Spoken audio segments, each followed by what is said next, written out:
El cuerpo y las emociones en Gestalt.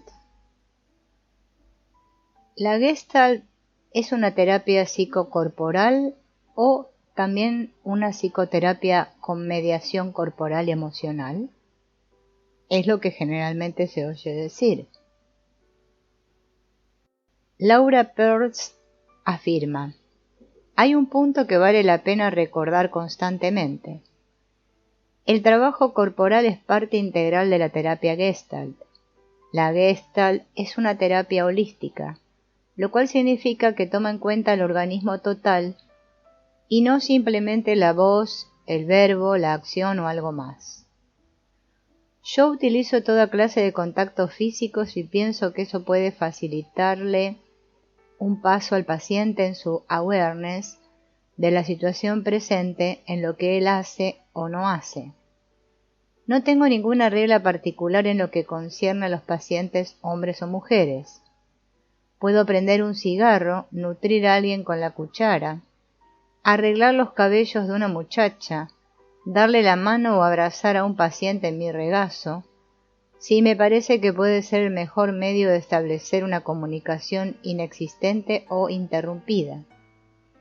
Toco también a los pacientes y los dejo tocarme para promover un aumento de su awareness corporal, para subrayar una tensión, una mala coordinación, un ritmo respiratorio, un movimiento brusco o flexible, etc.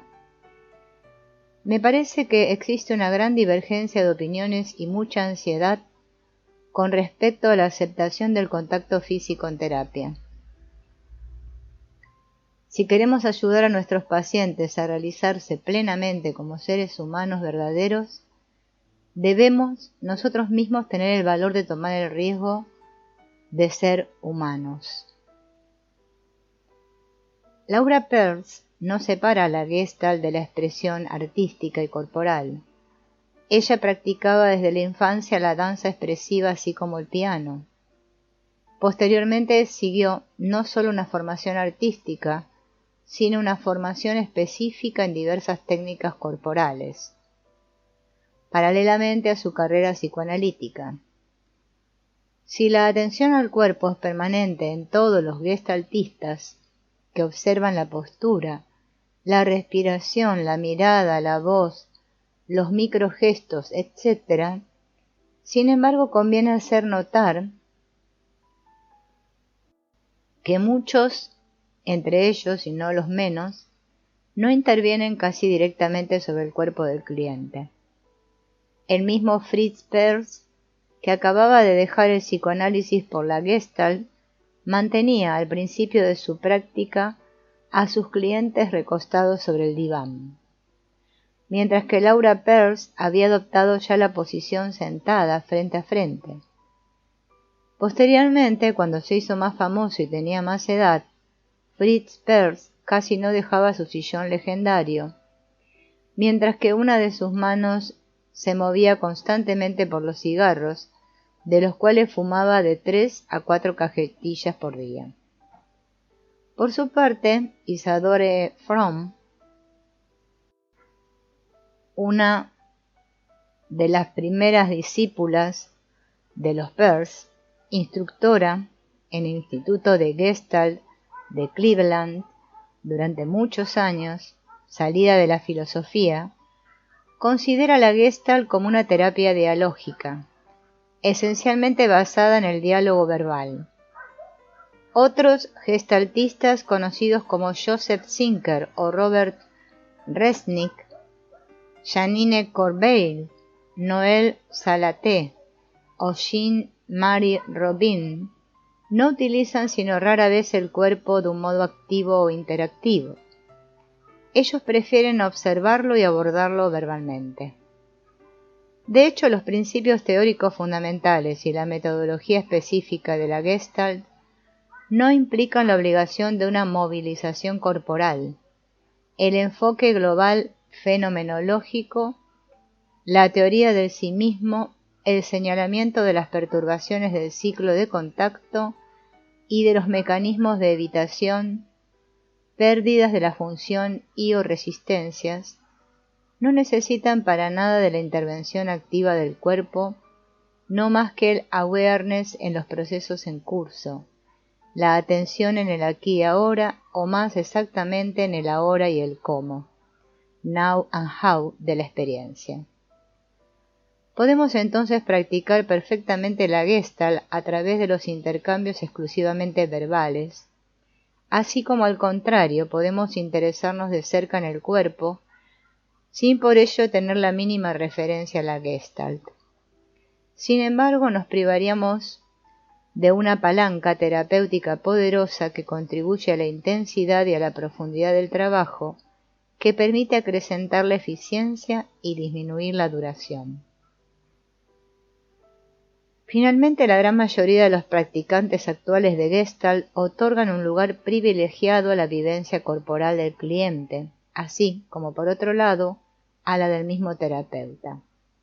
Ellos se interesan también en la sensorialidad receptiva. ¿Qué sientes tú en este momento? Como en la actividad motriz del organismo. Yo te propongo levantarte y dar algunos pasos.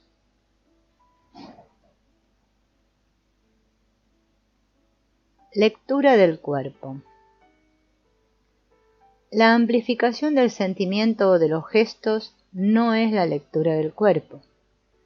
El terapeuta de Gestalt está particularmente atento a todas las manifestaciones corporales de su cliente, posturas y movimientos aparentes, voluntarios o inconscientes, microgestos semiautomáticos, algunas clases de lapsus del cuerpo que revelan un acontecimiento, la mayoría de las veces sin que el cliente lo sepa, como por ejemplo un golpeteo de los dedos, un balanceo del pie, una microcontractura de las mandíbulas, etc. Claro está, vigila también la voz, el ritmo respiratorio, su amplitud o sus bloqueos, así como la circulación sanguínea, perceptible por ejemplo a nivel de las carótidas o también a través de la palidez o los rubores localizados.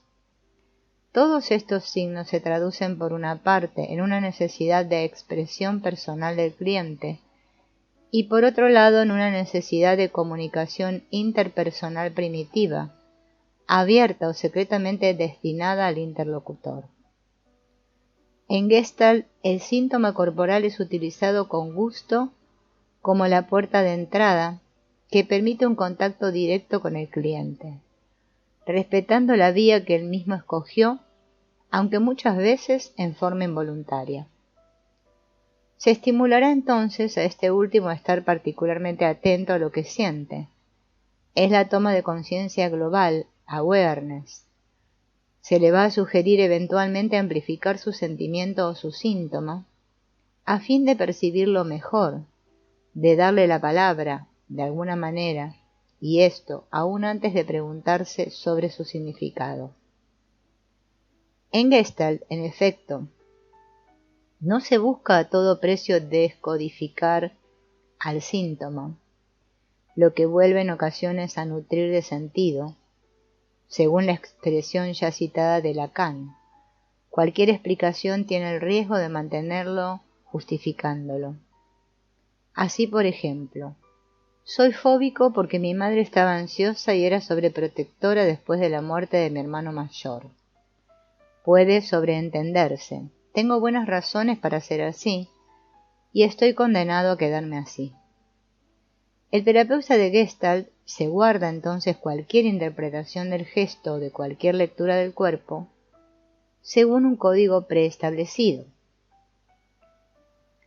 Prefiere incitar al cliente a seguir él mismo el gesto que se presenta espontáneamente, por ejemplo, siguiendo, repitiendo o amplificándolo para volverlo cada vez más evidente o explícito, verbalizando su sentimiento del momento. Así, por asociaciones sucesivas de sensaciones, de gestos, de imágenes, de sonidos o de palabras, surge con frecuencia una toma de conciencia súbita, insight o mini satori, según una expresión de Peirce utilizada con gusto en broma, que concierne un comportamiento antiguo o al contrario, sobre actitudes repetitivas actuales, verdaderamente arcaicas. El todo es acompañado con frecuencia de manifestaciones emocionales, ya sea intensas o difusas, gritos, sollozos, lagrimeos. Pero, como lo hace notar Max Page, la emoción es un modo de comunicación infralingüístico que obedece a otras leyes que a las del signo. Es entonces vano querer hacerla hablar o interpretarla. La emoción y tampoco el cuerpo habla, salvo para el observador. Es susceptible de otras técnicas de intervención que no es el lenguaje. El cuerpo habla en efecto según sus propias leyes, compitiendo con la simbolización, contrariamente a un punto de vista reduccionista, muchas veces sostenido por algunos psicoanalistas, que identifican abusivamente la simbolización y el lenguaje. Meyer dice: esta puesta en situación social constituye la esencia misma de lo que el psicoanálisis llama simbolización y de la cual hace una de las condiciones de trabajo terapéutico. Podemos aceptar esta exigencia, sin por ello prestar únicamente al lenguaje esta función de simbolización. En efecto, la hegemonía del psicoanálisis, sobre todo en tierra lacaniana, ha hecho de la verbalización el factor casi exclusivo de la simbolización, relegando muy arbitrariamente al cuerpo a una función presimbólica. Ciertamente el cuerpo lleva en él la herencia del período preverbal más que el discurso, pero no se limita a esto. Está presente también, está inserto en la realidad social, forma el vínculo entre los miembros de esta sociedad, acerca y conecta, es religioso, en el sentido etimológico de la palabra. Pero el cuerpo también miente. El lenguaje del cuerpo es frecuentemente profundo, rico y lleno de matices. De ahí a afirmar, como se escucha en ocasiones, que el cuerpo no miente jamás, hay un gran paso. Nuestras palabras pueden mentir deliberadamente o también engañar a nuestro pensamiento a pesar de nosotros, pero nuestro cuerpo puede hacer lo mismo. Yo puedo inflar el torso para esconder mi miedo o mi timidez, derramar lágrimas de cocodrilo para enternecer a mi interlocutor, o disfrazar mi agresividad detrás de una sonrisa o una voz dulzona. Puedo ruborizarme sin estar profundamente emocionado, o estar en erección sin estar enamorado. Puedo sufrir un martirio por una espina superficial o por un diente con caries e ignorar el desarrollo de un tumor canceroso silencioso. Fiarse del cuerpo no es entonces ni más ni menos razonable que fiarse de la palabra del cliente. Pero ¿por qué negar esta fuente permanente y considerable de mensajes complementarios con los mensajes verbales explícitos? Para el gestaltista, el lenguaje del cuerpo tiene primero que estar enraizado en el aquí y ahora, mientras que la palabra se pierde gustosa en el antes y después, más preocupada del qué que del cómo. Los sentimientos que afloran se manifiestan frecuentemente en la voz, la respiración y la postura. El cuerpo y las palabras entran en resonancia, rebotando una contra otra en un feedback mutuo amplificador. Las lágrimas aparecen como un lubricante natural de cualquier emoción, es decir, de cualquier movimiento del alma hacia el exterior. La expresión liberadora se opone así a la impresión abrumadora, presión hacia el interior que pesa y que marca. Desafortunadamente, en nuestra cultura las expresiones del cuerpo y de las emociones están censuradas y estrictamente filtradas. Se nos ha prohibido desde la infancia manifestar abiertamente la cólera, el miedo, la tristeza, el dolor o los celos. Se nos ha prohibido también gritar nuestra alegría o exponer nuestro deseo. La sociedad nos llora las lágrimas. Ella las raciona como el agua en el desierto. Están reservadas a la tristeza, como el bostezo es el aburrimiento y la ternura a la intimidad, como si no pudiéramos llorar de alegría o de entusiasmo, bostezar de bienestar o compartir una calidez gratuita sin un trasfondo de sexualidad genital. La Gestalt se esfuerza en rehabilitar la emoción, en despertar el cerebro derecho reducido al silencio, por la dictadura fría de nuestro hemisferio siniestro y racional, que como un gentleman británico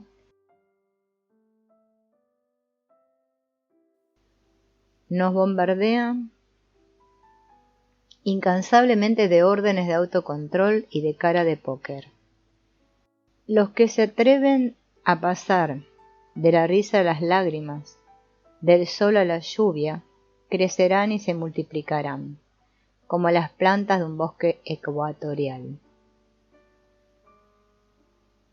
La emoción actúa como un lubricante que favorece la circulación de los influjos bioquímicos y de los neuromediadores de los abundantes cables de los circuitos neurológicos, tanto horizontalmente, de un hemisferio al otro a través del cuerpo calloso, como verticalmente, en un incesante ir y venir, principalmente entre la materia gris y la corteza y las capas subcorticales hipotálamo-límbicas.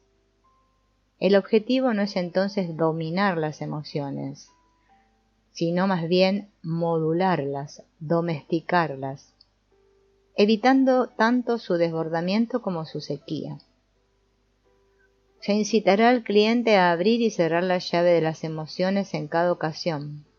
Su funcionamiento flexible y regular será garantía de una buena salud. El gestaltista, como un plomero, vigila para asegurar una circulación fluida, para destapar los circuitos, para evitar tanto la sequía como la inundación.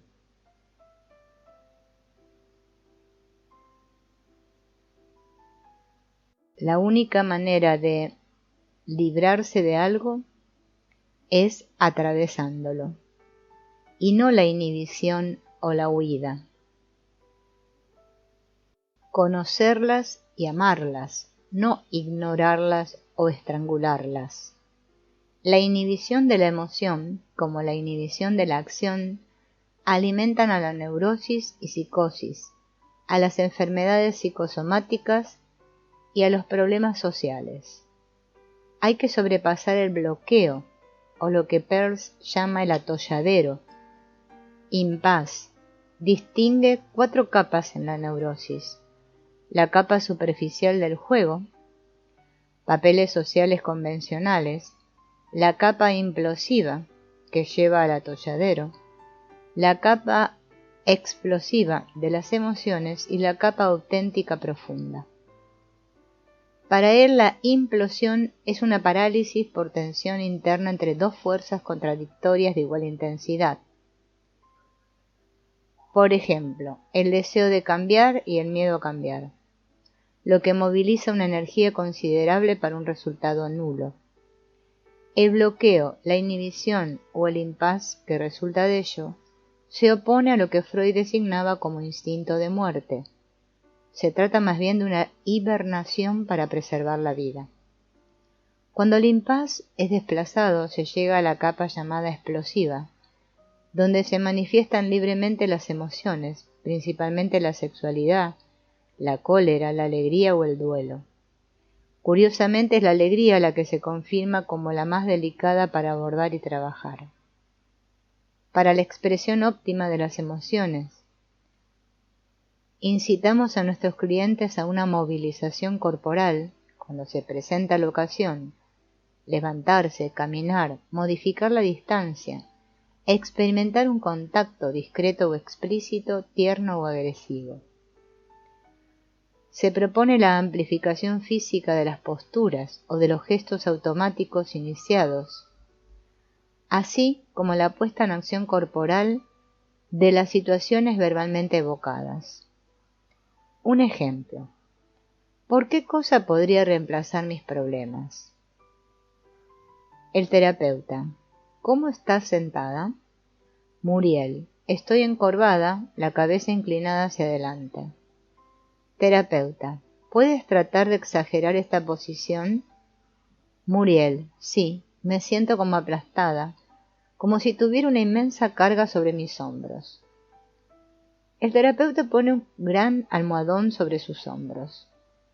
Muriel dice, hay mucho más que eso. El terapeuta apila más almohadones y le pregunta, ¿quieres tratar de levantarte y vivir tu vida así? Muriel se levanta, mantiene su pila de almohadones como carga sobre la espalda y da algunos pasos titubeantes y dice, no está bien, ya no puedo hacer nada. Ella arroja rabiosamente uno de los almohadones al piso. Ya, me liberé de este. Un silencio pensativo. Ese es mi amigo Lucien, quien me pesa cada vez más. No me deja un instante de tranquilidad. Después de algunos instantes, arroja un segundo cojín al piso. Y dice, y ese es mi trabajo de secretaria que me enmierda también. Ya estoy harta, tengo que cambiar de trabajo. Tira después uno a uno los almohadones que simbolizan a su madre, anciana e impotente, un proyecto de grupo de investigación, etc. ¿Y ahora?, le pregunta al terapeuta. Y ella dice, ahora ya no tengo nada sobre la espalda, estoy libre para caminar. Da algunos pasos, pero no sé a dónde ir, ni qué hacer. Todas estas inquietudes me mantenían ocupada. No he tenido tiempo para hacer el más mínimo proyecto. Cuando me libero de todas estas mierdas, mi vida parece vacía. Mis problemas me acompañan. Esta toma de conciencia permanecerá en el corazón de su terapia durante muchos meses. Del cuerpo hacia la palabra y de la palabra hacia el cuerpo. Aquí, a partir de la amplificación de una postura, llegamos progresivamente a una toma de conciencia. Es un camino del cuerpo hacia la palabra. Pero en Gestalt procedemos también en sentido inverso, es decir, de la palabra hacia el cuerpo, principalmente por técnicas de puesta en acción, deliberadas. Se trata de una actitud inspirada en parte en el psicodrama de Moreno. Así, para trabajar un sueño, en lugar de proponer al cliente que asocie verbalmente a partir de imágenes, le sugerimos más bien encarnar a su vez diversos personajes o elementos, aún menores, de su sueño y expresarse en su nombre. Él podrá, por ejemplo, representar cada vez, en palabras o en actos, un profesor que interroga a su alumno, el cuaderno de este último, una frase escrita sobre el cuaderno, o una simple mancha de tinta. También se puede sugerir la puesta en acción corporal simbólica de un sentimiento experimentado. Podemos traducir así, encarnar de manera a la vez visible y generadora de emociones, los sentimientos más diversos, expresados verbalmente: rechazo, abandono, atolladero, necesidad de calor, de reconocimiento social, etc., o también poner en escena corporalmente emociones comunes como no veo el final del túnel, me quedo siempre aislado en mi rincón, nunca llego a abandonarme, tengo ganas de que todo se eche a perder, etc. Puede tratarse de una puesta en acción somera, realizada individualmente o con la ayuda de un grupo, o bien de una secuencia prolongada. Podríamos decir que en psicoanálisis se habla del cuerpo pero no se lo mueve. En el psicodrama el cuerpo se mueve pero no se habla de él. En Gestalt el cuerpo se mueve y se habla explícitamente de él.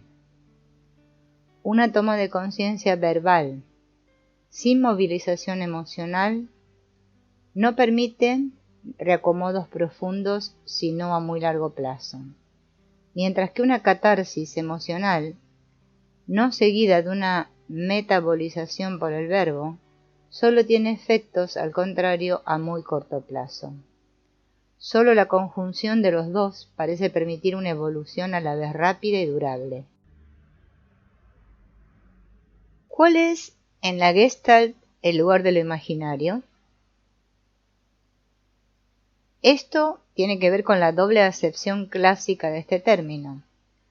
1. Representación mental de imágenes pasadas.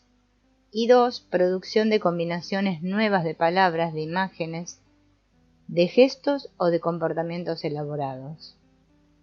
La Gestalt nos permite explorar la estrecha playa de nuestra libertad, en ocasiones destruida por la tempestad, a veces desierta, a veces caliente, soleada y perfumada.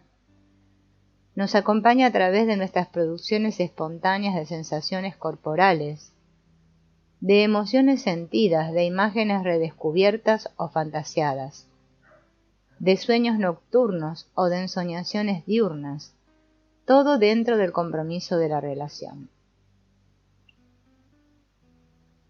Abordemos ahora la fantasía en su surgimiento espontáneo. Una de las características de la Gestalt es ese ir y venir constante, este deambular permanente entre el cuerpo y las ideas, entre la materia y el espíritu, entre la realidad del aquí y ahora de la situación que se presenta y su awareness, y las fantasías evocadas al revivir las situaciones inacabadas o los bloqueos inducidos por mecanismos endurecidos, rígidos.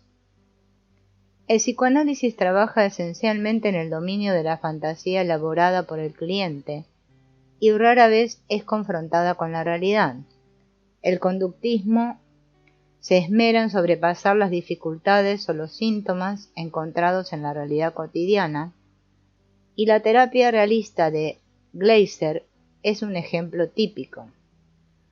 La Gestalt trabaja sobre el paso de uno al otro, autorizando y propiciando la escapada hacia lo imaginario. Sueño, sueño dirigido, ensoñación, metáfora o creatividad, buscando permanentemente sus puntos de unión con la realidad social concreta que compartimos y en la que estamos incluidos. El enfoque gestaltista de los fenómenos transferenciales es un ejemplo común.